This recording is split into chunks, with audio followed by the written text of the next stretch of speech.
बहुत ज़्यादा बुरा लगा है। मैंने सोचा नहीं था कभी कि मेरे को इस चीज़ कि हम टॉप 2 में जाएंगे। तू राइट हैंड साइड में, लेफ्ट हैंड साइड, ऐसा हम खड़े रहकर कि अभिजीत दोनों ग्रुप में वैसे ही रहता था, हाँ में हाँ मिलाता था। बी ग्रुप में भी जब रहता था तो उसको उनकी गलत चीज़ें भी हाँ बोलता था, अच्छी चीज़ें भी हाँ बोलता था, और हमारे तरफ आता था। स्वागत है अरबाज आपका टेली चक्कर पर। Thank you so much. Sir सबसे पहले तो क्या आप खुद का एविक्शन डाइजेस्ट कर पा रहे हो? ये मैं खुद भी नहीं कर पा रहा हूँ डाइजेस्ट, और शायद पूरा महाराष्ट्र और पूरा इंडिया भी नहीं डाइजेस्ट कर पा रहा है कि मैं एविक्ट हो गया हूँ और आज मैं आप लोगों के सामने बैठा हूँ। कितना ज़्यादा, अगर मैं कहूँ कि अमाउंट वाइज में बताओ, बुरा लगा घर से बाहर आने के बाद? बहुत ज़्यादा बुरा लगा है, और मैंने सोचा नहीं था कभी कि मेरे को इस चीज़ का इतना बुरा लगा, क्योंकि मैंने गेम खेल कर एक इंसान अगर बाहर होता है ना तो वो किसी को अच्छा नहीं लगता है। अगर मैं गेम नहीं खेल रहा हूँ, या मेरी स्ट्रैटेजीज नहीं है, या मेरे मुद्दे नहीं हैं, या मैं अपनी पर्सनालिटी शो नहीं कर पा रहा हूँ, तो ऐसे कभी हुआ नहीं कि मैंने अपने आप को किधर कमी देखा और किधर कम दिखाया। मैंने अपना 100 नहीं 1000% देकर भी आज मैं आप लोगों के सामने बाहर बैठा हूँ। तो बहुत बुरा लगता है इस चीज़ का कि सब कुछ देकर भी, बहुत बुरा लगता है इस चीज़ का कि सब कुछ देकर भी आज हम इधर बैठे हैं। But so I feel as a journalist, मुझे ऐसा लग रहा है क्योंकि हम लोग जितने बिग बॉस देखते हैं कि कई बार लोग बिग बॉस के घर से आने के बाद ये रहना बच गया, वो करना रह गया था, ये भी कर लेता अगर मुझे थोड़ा और वक्त मिलता तो, रिग्रेट जोन में ज़्यादा रहते हैं। वो फिलहाल आप में नहीं दिखा, जितने भी अपने इंटरव्यूज़ आपने अभी तक देखा, तो आई बिलीव कि आप प्रेजेंट में जीना में विश्वास रखते हो। यस यस यस, मैं प्रेजेंट में, मैं डिपेंड ऑन सिचुएशन जीता हूँ, और मैं आगे का कभी सोचता नहीं। मैं अभी क्या हूँ और अभी मैं क्या बोल रहा हूँ, आप मेरे सामने बैठे हो तो मैं आपसे क्या बात करूँ, मैं उस पर ज़्यादा बिलीव करता हूँ।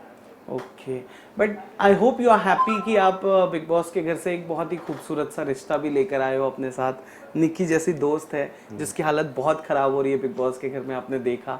हाउ डज इट फील जब आप देखते हो कि कोई आपके लिए वहाँ दर्द में है? डेफिनेटली बहुत बुरा, तो बहुत ज़्यादा बुरा लग रहा है, क्योंकि हमने जर्नी बहुत बड़ी देखी थी साथ में मिलके कि हम टॉप 2 में जाएंगे। तू राइट हैंड साइड में, लेफ्ट हैंड साइड, ऐसा हम खड़े रहकर हम वो देखा था हमने स्टेज पे, जैसे हम साथ में मिले थे वैसे ही हम स्टेज पे साथ में बाहर जाएंगे। बट वैसा हो नहीं पाया, शायद मेरी किस्मत में कुछ और लिखा होगा। बट फ्रेंडशिप मैंने बहुत खूबसूरत लेकर आया है, और फ्रेंडशिप के साथ साथ मैंने पूरे महाराष्ट्र और पूरे इंडिया का दिल भी लेके आया है, जो जगह बनाई है।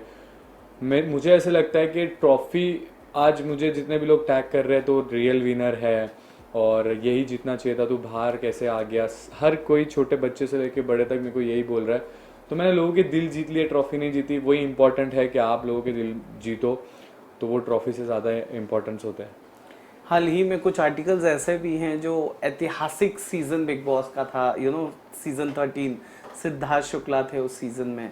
तो सिडनास की जोड़ियों से आपके और निकी की जोड़ी को कंपेयर किया जा रहा है। फिर एली और आपको याद होगा एली के इविक्शन पे जिस तरह से जैस्मीन का हालत हुआ था, वो चीज़ भी देखी जा रही है। कैसा लग रहा है, कितना स्ट्रॉन्ग बॉन्ड नज़र आ रहा है, और कितना अच्छा पॉजिटिव फील होता है जब ऐसे हिस्टोरिक जैसे सिडनास से कंपेयर किया जा रहा है आप लोग की जोड़ी को? तो मराठी बिग बॉस में तो कभी ऐसे हुआ नहीं है। हाँ, और जैसे निक्की और मेरा आया है बाहर निकल के, जो इमोशंस निकल के आया है, जो फीलिंग्स निकल के आए हैं, तो वो लोगों उसे कंपेयर कर रहे हैं। और बहुत बड़ी बात है हमारे लिए कि वो इतने फेमस बिग बॉस की जोड़ियाँ थी जिसको लोगों ने आगे तक बढ़ाया है। और मुझे ऐसा अच्छा लगता है कि हमारी जोड़ी भी इतनी प्योर थी और इतनी अच्छी पसंद आई है लोगों को, तो बहुत खुशी होती है वो देखकर। क्या बाहर आने के बाद ये बॉन्ड रहेगा सलामत? क्योंकि घर में बॉन्ड बन जाते हैं लेकिन बाहर आने के बाद वो ज़्यादा नहीं नज़र आते हैं। What is your take on this? मेरी तरफ से तो मैं 100% दूंगा उस बॉन्ड को बनाए रखने में और आगे बढ़ाने में। बट अब बाहर आने के बाद देखते हैं कि निकी का कैसा रिएक्शन है और वो क्या चाहती है, तो उसके ऊपर रहेगा। बट आपने तो देखा है कि वो कितनी तकलीफ़ में अंदर ही, और बाहर मैं भी उसके लिए अभी वो नॉमिनेशन में भी है, तो मैं यही कर रहा हूँ कि आप लोग इतने वोट करो कि उसके हाथ में ट्रॉफी आ जाए, और वही खुशी होगी मेरे लिए भी सबसे बड़ी। एक नॉटी क्वेश्चन पूछूं? यस यस, पूछिए। क्या क्या देख रहे हो आप? अगर निकी बाहर आ गई तो what is your plan? Are you going to propose her और व्हाट? वो तो देखते हैं ना आगे जाने के बाद। जैसे मैंने बोला ना कि मैं बिलीव करता हूँ, अभी मैं आपके सामने बैठा हूँ तो अभी मैं क्या हूँ, और जब वो मेरे सामने रहेगी तो तब क्या रिएक्शन रहेगा, तब क्या चीज़ें रहेगी। और डिपेंड ऑन सिचुएशन चीज़ें हो जाती है कि आने के बाद हम कैसा रिएक्ट कर रहे हैं और हम कैसा उस चीज़ को आगे तक लेके चलते हैं या बढ़ाते हैं, वो तब पता चलेगा आप लोगों को। ओके, मतलब आपकी मुस्कान से मुझे हिंट तो थोड़ा बहुत मिल ही रहा है कि मतलब माहौल बनना शुरू हो गया मतलब। माहौल बना है तभी तो सबके दिल में हम वो जगह बना पा रहे हैं।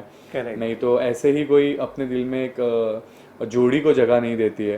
करेक्ट। कोई नहीं देता है। और कभी किसी के चेहरे पे स्माइल आ रही है हम दोनों को देखकर, तो वो हमसे बड़ी, मतलब इससे बड़ी बात हमारे लिए कुछ नहीं है। इस सीजन में बिग बॉस मराठी का मास्टरमाइंड कौन लगा आपको? सीजन में तो सभी को पता है कि मास्टरमाइंड कौन था और किसने कितना दिमाग लगा के गेम खेला है, चाहे वो गेम हो, स्ट्रैटेजीज हो या कोई भी तरीके से हो। मैंने बहुत दिमाग लगाया और वो टैग मुझे जानवी ने दिया भी था कि तू मास्टरमाइंड है, तू शाना है, तू लगाता है दिमाग कहीं ना कहीं। शाना वाला तो मैंने देखा था और उस वक्त मैं एग्री भी किया था कि हाँ भाई शाना तो है ये।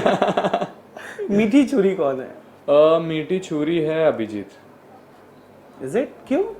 क्योंकि अभिजीत दोनों ग्रुप में वैसे ही रहता था, हाँ में हाँ मिलाता था।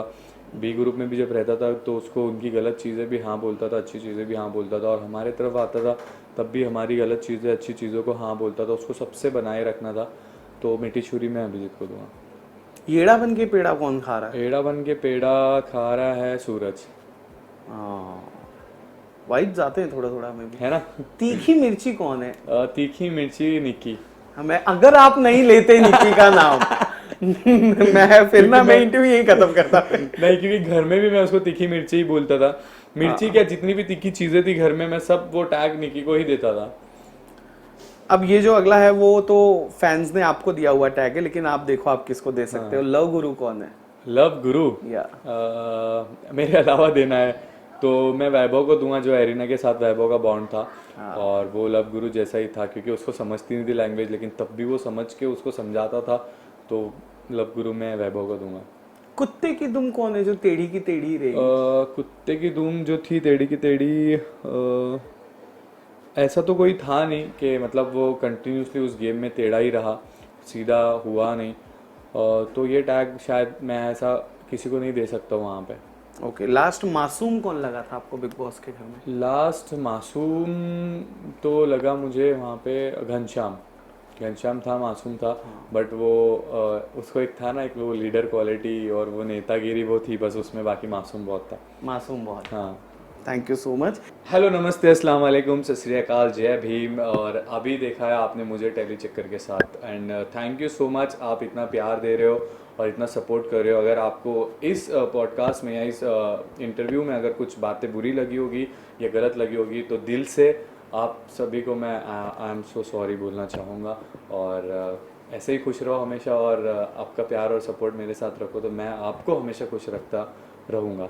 Thank you.